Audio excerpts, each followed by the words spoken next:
I Like Warm Hugs, written by Christina Curtin, April 3rd, 2022. I'm in the kitchen getting ready to make dinner. It's my least favorite thing. Cooking is not my passion. My teenage daughter Gianna is at the table doing a school project. She's trying to construct a roller coaster out of a Matchbox car track, various pieces of cardboard, and tape. I can tell the project is not going her way by the tenseness of her shoulders and the look of exasperation that is forming on her face. She is a volcano on the verge of eruption.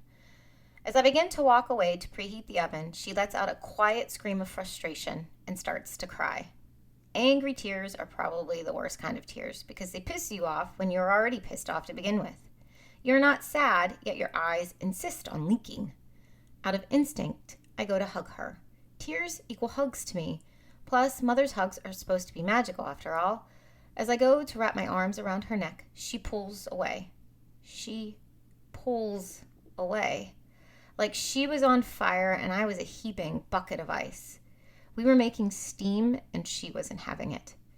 That feeling of having my child pull away from me was a quiet yet firm shock to the system. My hugs have always been craved. They had always been a source of comfort and relief, not something to recoil from.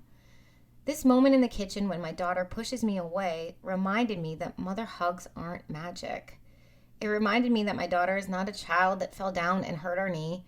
She's a teenager after all. No teenagers want a hug when they're angry. I let the moment go. I give her the space she wanted to simmer and regroup.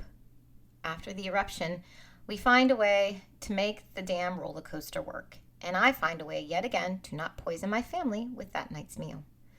The next morning, as I am working at my desk, Gianna comes downstairs. She's wrapped up in her brown and white paw print blanket.